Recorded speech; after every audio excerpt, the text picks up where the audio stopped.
The family. I'll have to let them know. That's right. I didn't even think of that. First person to call is my grandson, Justus, Bradley's son, and Bradley's widow, Isabel, and the rest of the family. I need as many of them here as can make it to lay Bradley finally to rest. Is there anything that we can do for you? I make some calls for you, help make arrangements for the funeral? Oh, that's so kind of Laura, but your being here is so comforting. But I'll think of it. Mary Mae, do you mind if I ask one more question? Well, what is it you'd like to ask? Luke, can it wait until after she's had a chance to speak to her family? Oh, sure, of course.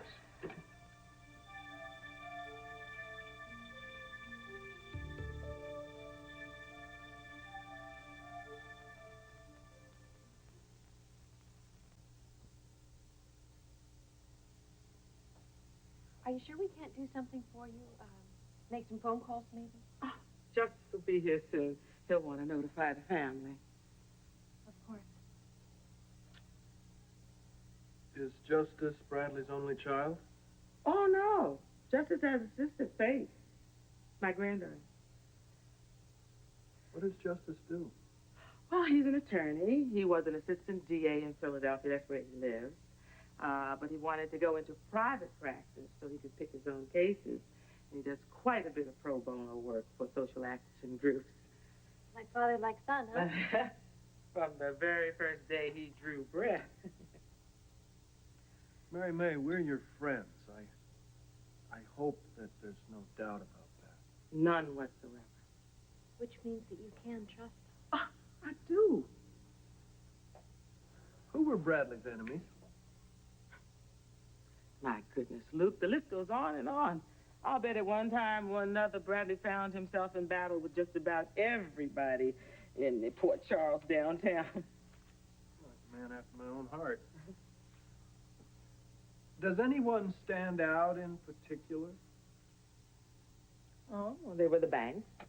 He took them on for discriminating against people of color in the area of housing loans, and there was the school board over busing, and not to mention his church and people in his own community. How did that come about? Greed and corruption know no color line, Laura. There were people in this neighborhood who had been, were then, and plan to always be in bed with the power structure in Port Charles. And Bradley, he broke up quite a few of those relationships. Consequently, there were folks in his own backyard who had a serious axe to grind with him. You mentioned death threats. Any idea where they were coming from? Not specifically. Who would know, Mary Mae? Look, I want both of you to stop it right now. I know where you're going with this, and I understand it. Now, I know you're the kind of people who will not turn their head when they see some kind of injustice done, but in this case, I'm asking you, please, don't look. Why, May Mae? What is it that you're so afraid that we're going to see? I'm telling you the same thing I've been saying since the day Bradley disappeared. Anger and violence beget more anger and violence. But May Mae, if Bradley were murdered, you can't make me believe that you wouldn't want to find some kind of resolution. If that's what happened, yes, I would want a full investigation. And if they found out who did it, I would want them to pay. But the way Bradley lived is much more important to me than the way he died. I don't want the good things he accomplished obscured and compromised, because that won't bring him back. So please, respect my wishes. And just leave it be. Okay. Okay, Mary Mae, but the police are not going to back off as easily. Will you promise if you need anything that you'll let us help? I promise.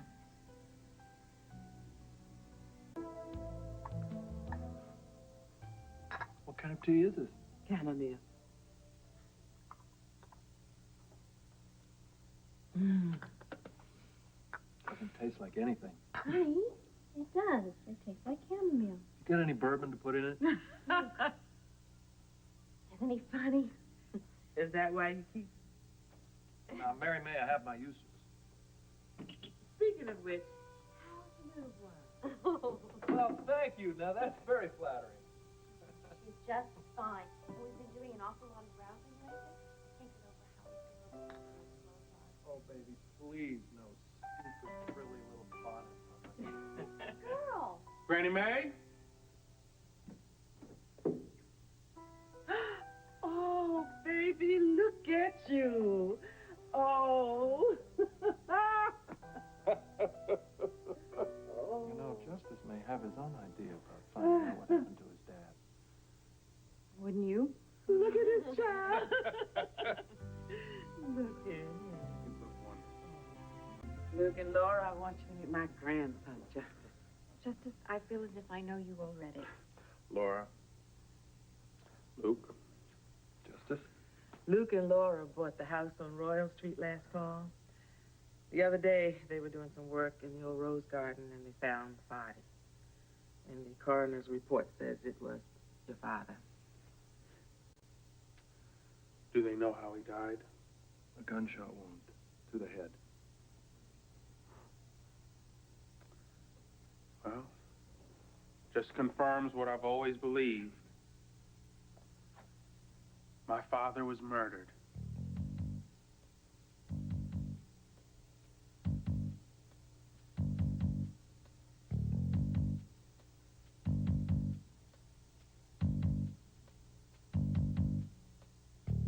Some satisfaction in knowing that we were right all these years. We knew they murdered him. No, we didn't. We couldn't know that yet. Justus? Granny Mae, I understand why you needed to believe that. My mother, for the longest time, wanted to believe that it was an accident or a mugging. But his car was in the garage, and his body would have been discovered sooner or later. My father was not the kind of man to commit suicide. He was too full of life, too committed to a mission, and he never, ever would have just walked away from his family and disappeared. And that leaves murder. How old were you, Justus? I was 7. Have they reopened the investigation? Oh, immediately. In fact, it's begun already. Well, finally. Maybe now they'll put some real effort into it. They can't deny he's dead now. Granny Mae, I'm not leaving until this is settled. Oh, honey, that'll take a while. It's been so many years. And any clues they've found, it might not mean anything anymore. I will be here for as long as it takes. I'm not just gonna let it go, Granny. We did that once before. I'm not gonna rest until I know who did this to him and why. Justus, Mary Mae said that the original investigation was discontinued because of lack of evidence? Yeah, well, that's what they said. Well, for whatever it's worth, we're sort of connected to some high-visibility types in Port Charles. Including the police commissioner. Yes, unfortunately, him too. The point is, if we can do anything to help, please let us know. I appreciate the offer. Tell Lucky and Foster I said hello and give them my love. We will. It was very nice to meet you, Justus.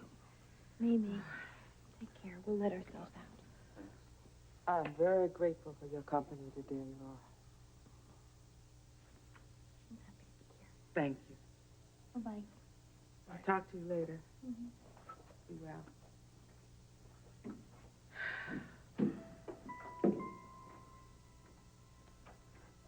They found him in the rose garden.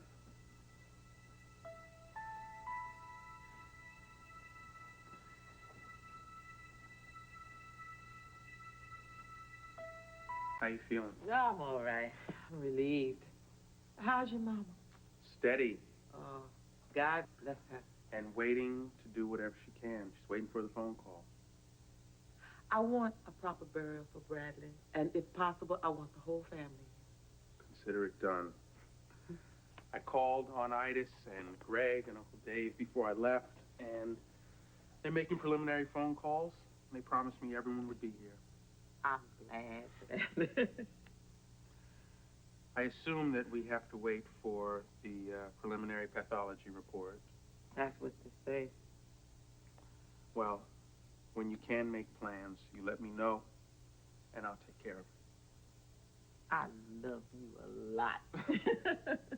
I know that. Oh.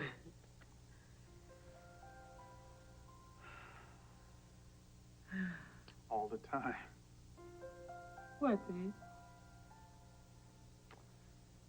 He was there all the time, and we never knew. There was never any acknowledgement. Not even the dignity of a service. You'll have that now. I remember when I used to go out into that rose garden with you and listen to stories about Papa when he was a child. And I used to go out there by myself, and I would try as hard as I could not to miss him. And Granny Mae, I just don't understand how somebody could murder him and then plant him in our garden like he was a bush or a tree and not a human being.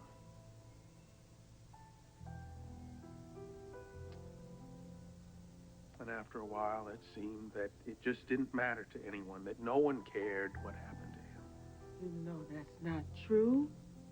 Your father was never forgotten. And as long as we know who he was and what his accomplishments were, that'll never happen. I waited 20 years. And what I want to do now, it's time for me to mourn. And that's what we all need to do.